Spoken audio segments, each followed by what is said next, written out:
Hello, friends, and welcome to the Exams Made Simple. So, we are back again with the Hindu Complete Newspaper Analysis for 6th of April 2025. Sunday का दिन है, 6 अप्रैल की date है. आज का Hindu analysis देखेंगे. और अगर आपको कंटेंट अच्छा लगता है, देखो अगर वाली कंडीशन अच्छा लगता है तभी लाइक करें. अगर लाइक नहीं कर रहे तो मैं ये मानूंगा कि अच्छा नहीं लगता है. तो प्लीज़ थोड़ा इसको सोचें, एथिकली सोचें. और अगर आपको अच्छा लगता है कंटेंट तो please do like the video. हमें भी थोड़ा मोटिवेशन मिले, है ना. आप सिर्फ लाइक ही मांग सकते हैं, आपसे और कुछ तो है नहीं. तो please do that from your and. Start करेंगे एनालिसिस को. बहुत प्यारे प्यारे न्यूज़ आर्टिकल्स आप देखने वाले हैं. सबसे पहली न्यूज़ जो आज के थंबनेल में भी आपको दिखी होगी, India and Sri Lanka sign 7 MOUs enhance ties in defence and energy. तो भारत और श्रीलंका, आप सबको पता है कि prime minister Narendra Modi ji Anurag Kumar Dissanayake से मिले हैं, ठीक है ना. तो that is a thing which is going on. और इसमें हम देख लेते हैं क्या क्या चीज़ें हैं, क्या क्या बात की गई, क्या डिस्कशन किए गए हैं प्रॉपरली. वो सारी चीज़ें एक करके बता देता हूँ. सबसे पहली बात तो 7 MOU साइन किए गए. सारे हमको जानने की जरूरत नहीं क्या क्या है, क्योंकि MOU की कोई वैसी खास वैल्यू होती नहीं जब तक एक्शनेबल पॉइंट्स ना लिए जाए. MOU यानी मेमोरेंडम ऑफ अंडरस्टैंडिंग, मतलब जो कोई दो लोग मिलते हैं तो MOU तो वैसे भी साइन हो जाता है. बट इससे ये पता चलता है कि दोनों की प्रायोरिटीज़ क्या क्या है. तो जैसे कि डिफेंस कोऑपरेशन पहली प्रायोरिटी है. एनर्जी जिसमें ग्रिड कनेक्शन एंड इसमें बहुत सारी चीज़ें हम बात करेंगे. डिजिटाइजेशन तीसरा पिलर है जहाँ पे जुड़ रहे हैं. हेल्थ चौथा पिलर है. एंड ईस्टर्न प्रोविंस यानी कि जो श्रीलंका है उसको डेवलपमेंटल एड भी दी जाएगी. तो all this things are there and ये एक स्ट्रक्चर्ड कोऑपरेशन के लिए काफ़ी इंपॉर्टेंट है ये MOU. अब इसमें कुछ जो फैक्चुअल चीज़ें थी वो बता दूं. जैसे कि एक कोल्ड स्टोरेज प्लांट डाम्बुला में बनाया जाएगा. डाम्बुला भी श्रीलंका में, ये भी पता होना चाहिए. तो कोल्ड स्टोरेज प्लांट डाम्बुला में बनाया जाएगा. एक सोलार पावर प्लांट त्रिंकोमली में बनाया जाएगा. त्रिंकोमली बहुत फेमस है. सोलार पावर प्लांट त्रिंकोमली में बनाया जाएगा. एंड इसके अलावा India will reduce interest rate on loans to Sri Lanka. जो श्रीलंका को दिए जाने वाले लोन उनमें इंटरेस्ट रेट इंडिया घटा के देगा. Then $100 million in loans converted to grant. जो $100 million लोन दिए गए थे उसको ग्रांट में कन्वर्ट कर दे. मतलब कि अब उसमें कुछ नहीं देना आपको, जाओ ऐश करो, ठीक है ना. इसके अलावा प्राइम मिनिस्टर नरेंद्र मोदी को श्रीलंका मित्र विभूषण टाइटल दिया गया for strong support to Sri Lanka. Sri Lanka Mitra Vibhushan title दिया गया. इसके अलावा India will send Buddha relics for exposition during the Vesak. जो वेसाक का महीना होता है, गौतम बुद्ध का बहुत इंपॉर्टेंट टाइम पीरियड है वो. तो वो जो मई में आएगा उस समय बुद्धा रिलिक्स भेजे जाएंगे. इसके अलावा जो टेम्पल्स हैं श्रीलंका के, स्पेशली जो त्रिंकोमली में त्रिकोणेश्वरम टेम्पल है, अनुराधापुरा महाबोधि कॉम्प्लेक्स है, सीता एलिया, ये नोवारा एलिया में एक टेम्पल है. तो इन टेम्पल्स के लिए भी रिनोवेशन का support prime minister Narendra Modi ने कहा है. तो ये आपको जो थिरुकोनेश्वरम करके है त्रिंकोमली में, इसका लोकेशन दे याद रखेगा. Anuradhapura Mahabodhi complex and Sita Eliya. UPSC आपको ये तीनों नाम दे करके बोल देगा ये कहाँ पर है, इंडिया, श्रीलंका, कंबोडिया, इस तरीके से दे देगा, ठीक है ना. तो वहाँ कन्फ्यूजन नहीं होना चाहिए, क्योंकि सीता एलिया नाम सुन के लगेगा कि यार कहीं ऐसा तो नहीं कि इंडिया में ही है, बट ये श्रीलंका में है, ठीक है. तो all this things are important. I hope you got clarity. India और श्रीलंका के रिलेशंस के लिए है भी चीज़ अच्छी, ठीक है. आगे मूव करते हैं, देखते हैं और क्या इंपॉर्टेंट न्यूज़ आर्टिकल्स हैं जिनके बारे में आपको डिस्कस करना है. You can move ahead with me. आप बिल्कुल मेरे साथ आगे बढ़ सकते हैं. दूसरी न्यूज़ है, panel seeks reforms of ASI monument delisting protocol. अब यहाँ पे एक इंपॉर्टेंट चीज़ ये भी है, क्योंकि अभी रिसेंटली एक डिमांड चल रही है कि मुगल एम्परर औरंगजेब की जो ग्रेव है उसको ASI के डी लिस्टिंग प्रोटोकॉल से हटाने वाली कंट्रोवर्सी चल रही है.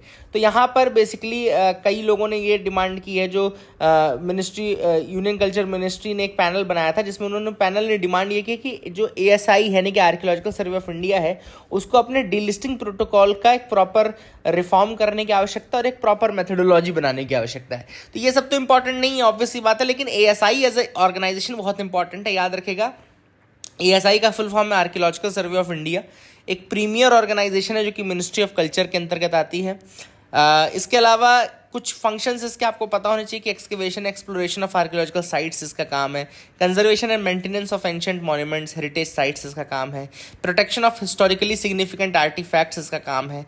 म्यूजियम्स का management, public dissemination of archaeological knowledge, ये सब इसका काम है. तो ये सारे इंपॉर्टेंट काम है. अब 2 एक्ट्स इसमें इन्वॉल्व हैं. पहला एक्ट है ancient monument and archaeological sites and remains act, जिसको AMASR एक्ट बोलते हैं. Ancient monument and archaeological sites and remains act 1958 का AMASR एक्ट है, which provides for the preservation of ancient and historical monuments. तो AMASR act में क्या है, ये AMASR एक्ट बोलता है कि भैया जो एंशिएंट एंड हिस्टोरिकल मॉन्यूमेंट्स हैं, आर्कियोलॉजिकल साइट्स हैं, उनके प्रिजर्वेशन की आवश्यकता है, उसी की सारी चीज़ें AMASR एक्ट में लिखी भी गई हैं। दूसरा जो इसके अलावा इसमें काम है वो है प्रोहिबिट्स कंस्ट्रक्शन इन प्रोहिबिटेड एरियाज। जो प्रोटेक्टेड मॉन्यूमेंट है उनके 100 मीटर इधर उधर बनाने की परमिशन नहीं होती, 100 मीटर, ठीक है ना। एंड रेगुलेटेड एरिया जो होता है वो 200 मीटर तक होता है। तो protected area, prohibited area 100 metre तक रहता है मॉन्यूमेंट के, और रेगुलेटेड एरिया 200 मीटर तक रहता है, ठीक है ना। अब जो दूसरा एक्ट है जो जिससे ASI अपनी पावर डेराइव करता है वो है antiquities and art treasures act 1972। तो AMASR एक्ट 1958 और दूसरा antiquities and treasure act of 1972 जो कि export and trade off antiquities and art treasure को रेगुलेट करता है, ठीक है ना। तो मतलब जो आर्ट ट्रेजर्स और एंटिक्विटीज और बहुत पुरानी जो अच्छी चीज़ें हैं उनके एक्सपोर्ट और इन ट्रेड को रेगुलेट करने का काम भी करता है, ठीक है ना। तो ये भी ASI अपनी पावर यहाँ से जनरेट करता है, ठीक है। इसके अलावा एंशिएंट मॉन्यूमेंट्स प्रिजर्वेशन एक्ट 1904 का भी है, ब्रिटिश इंडिया के टाइम पे आया था। एंशिएंट मॉन्यूमेंट्स प्रिजर्वेशन एक्ट ये फर्स्ट लीगल फ्रेमवर्क है जहाँ से ASI ने इंस्पिरेशन ली है। फर्स्ट डायरेक्टर की अगर हम बात करें आर्कियोलॉजी सर्वे ऑफ इंडिया की, तो Alexander Cunningham first director general ASI के थे, और he is also known as the father of Indian archaeology. तो फादर ऑफ इंडियन आर्कियोलॉजी भी अलेक्जेंडर कनिंघम को कहा जाता है, तो ये भी याद रखना क्योंकि इनका बहुत रोल है सारनाथ, सांची, तक्षशिला इन जैसे आर्कियोलॉजिकल साइट्स के डॉक्यूमेंटेशन में। तो ये एक इंपॉर्टेंट चीज, आई होप यू गॉट क्लैरिटी। अगला जो टॉपिक है वो है एनीमे एंड मांगा कॉन्टेस्ट शोकेसेस इंडियन टैलेंट। अच्छा, मांगा आप लोग को पता है कि नहीं? क्योंकि देखो मेरे को ऐसा लग रहा है UPSC इस बार मांगा के बारे में थोड़ा बहुत पूछ सकता है, बस ऐसा नाम, जस्ट एज अ नेम। क्यों? क्योंकि अचानक से इंडिया में भी एक एनीमे का बहुत ज्यादा वो चल रहा है ना। आपने देखा होगा कि आजकल आपको एनीमे लोग सजेस्ट कर रहे हैं। आपने देखा होगा कि मतलब पहले इतने ज़्यादा लोगों के नज़र में नहीं था, कार्टून ज़्यादा लोगों की नज़र में आते थे, बट एनीमे इतने ज़्यादा फेमस नहीं हुआ करते थे लोगों के बीच में। मांगा और ये सब जानने वाले बहुत कम लोग थे, but now it's hugely in demand. तो हो सकता है UPSC क्योंकि it also drives the inspiration of questions from around the world only. तो एनीमे और मांगा क्या होता है एक्चुअली? मांगा कॉमिक्स टाइप की होती है, जैसे कॉमिक्स आप पढ़ते हो ना, तो मांगा भी आप पढ़ते हैं, रीड करते हैं। मांगा इज नॉट एनीमे, मांगा इज डिफरेंट फ्रॉम एनीमे। वो मतलब पहले रिटन वर्जन में आती है कोई चीज़, फिर एनीमे बनती है। वैसे डायरेक्ट एनीमे भी बनाया जा सकता है, बट प्रोबेबली ज़्यादा जो मैंने देखा है वो है कि मांगा पहले बनाई जाती है, पहले मांगा आती है, फिर उसके बाद आपका उसका एनीमे आता है। तो इंडिया में एक बहुत इंपॉर्टेंट कॉन्टेस्ट हो रहा है जिसको हम वेव्स एनीमे एंड मांगा कॉन्टेस्ट कह रहे हैं। अच्छा, आपको पता ना कि इस बार वेव्स समिट भी हो रहा है, जिसको हम वेव समिट क्या है? World audio visual entertainment summit. Waves summit क्या है? World audio visual entertainment summit 2025 Mumbai में होगा, मई में, याद रखिएगा, मई में मुंबई में waves world audio visual entertainment summit होने वाला है। एंड यहीं फाइनली ये सब पूरा कंटेस्ट कंप्लीट होगा। तो वेव्स एनीमे एंड मांगा कॉन्टेस्ट जो है that is a part of waves summit. Wave summit का फुल फॉर्म क्या है? World audio visual entertainment summit 2025। तो इसमें बहुत सारी चीज़ें इंकरेज की जा रही है, स्पेशली जो ये मंगा है, कंप्यूटर गेम्स हैं, ये सारी चीज़ें ऑडियो विजुअल वाली, याद रखिएगा। I hope you got clarity. आगे मूव करते हैं। अगली न्यूज़ है, विल द वक्फ विल अशर इन ट्रांसपेरेंसी। अब now this is regarding the वक्फ विल जो पास किया गया अभी रिसेंटली। एंड ये आप सबको पता होना चाहिए कि इस बार बहुत सारे जो प्रोविजंस हैं उनको अमेंड किया जा रहा है। तो सबसे पहले हम देख लें क्या अमेंड कर रहा है। तो it amends the Waqf act of 1995। याद रखिएगा, वक्फ एक्ट 1995 को अमेंड करता है ये अमेंडमेंट बिल। इस वक्फ एक्ट 1995 को रिनेम कर दिया गया है unified Waqf management empowerment efficiency and development act. क्या नाम दे दिया गया है? Unified Waqf management empowerment efficiency and development act. इसके अलावा इसका एम ये भी है कि transparency, efficiency, stronger government regulation लाया जाए वक्फ प्रॉपर्टीज का। पहले भी मैंने आपको वक्फ प्रॉपर्टी के बारे में बता दिया था। जो प्रॉपर्टी आप चैरिटेबल ट्रस्ट या रिलीजियस पर्पस के लिए आप यूज करते हो उनको हम वक्फ प्रॉपर्टीज बोलते हैं, ठीक है ना। एंड क्रिटिक्स आर्ग्यू कर रहे हैं कि जो ये नया एक्ट आया है, अमेंडमेंट एक्ट, वो रिलीजियस ऑटोनॉमी जो मुस्लिम कम्युनिटी है उसकी काफ़ी उसको इंटरफेयर करेगा। कैसे करेगा?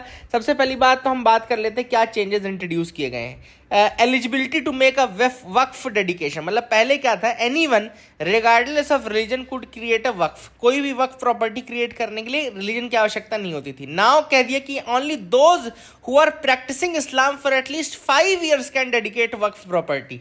पहले देखो, पहले कोई भी irrespective of religion waqf property बना सकता था या डेडिकेट कर सकता था कि भैया लो ये वक्फ प्रॉपर्टी है, बट अब कह दिया कि केवल प्रैक्टिसिंग इस्लाम के जो लोग हैं एटलीस्ट 5 ईयर्स से प्रैक्टिस कर रहे हैं वही डेडिकेट कर सकते हैं वक्फ प्रॉपर्टी, है ना। क्रिटिसिज्म कहा कि कई लोग कह रहे हैं कि भाई ये डिस्क्रिमिनेटरी है, अनकॉन्स्टिट्यूशनल, इक्वलिटी बिफोर लॉ के अगेंस्ट है। देन एक मैंने आपको प्रोविजन बताया था वक्फ बाय यूजर। देखो बहुत इंपॉर्टेंट चीजें हैं। देखो पहला मैं लिख के रहा, देखो आप कह दिया कि 5 साल से आपको प्रैक्टिसिंग इस्लामिस्ट होना चाहिए, ठीक है। पहला पॉइंट है कि 5 साल के अगर आप प्रैक्टिसिंग इस्लामिस्ट है तभी आप एक वक्फ प्रॉपर्टी बता रहे हैं।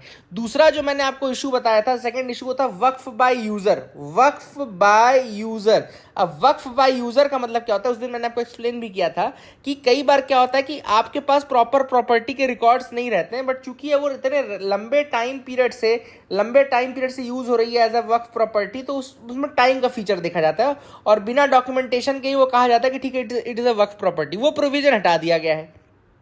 तीसरा मैंने आपको बताया था कि नॉन मुस्लिम्स को इंक्लूड किया जा रहा है, किसमें, जो गवर्निंग बोर्ड है 22 मेंबर में से मैक्सिमम 4 मेंबर जो रहेंगे they can be from different religion, मतलब they can be non Muslims also, ठीक है ना। तो that is again a thing which is interfering with the whole point of waqf property, है ना। तो all this things are there जो कि है।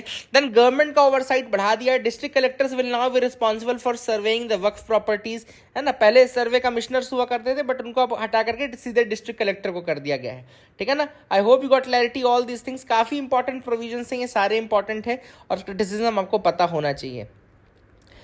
तो आगे मूव करते देखते और क्या इंपॉर्टेंट है। ASTRACS CRISPR based test detects rare blood cancer. अब एक रेयर ब्लड कैंसर के बारे में है, एपीएल इसको बोलते हैं। नाम है एक्यूट बोल रहा हूँ, एक्यूट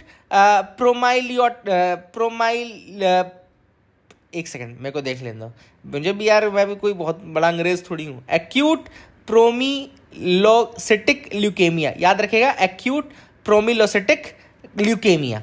अब जो डॉक्टर्स होंगे डेफिनेटली, जो एमबीबीएस कर रहे होंगे ज़्यादा बेटर बता पाएंगे, तो कमेंट सेक्शन में बता देना यार, कोई अच्छा ज़्यादा जानकार व्यक्ति हो तो प्लीज़ बता देना क्या इसको एग्जैक्टली पढ़ते हैं। बट अभी तो स्पेलिंग से मतलब है, याद रखेगा, प्रोमिलोसिटिक ल्यूकेमिया जो एक एपीएल है, it is a rare and aggressive subtype of acute myeloid leukaemia. Subtype है एक्यूट माइलॉइड ल्यूकेमिया का।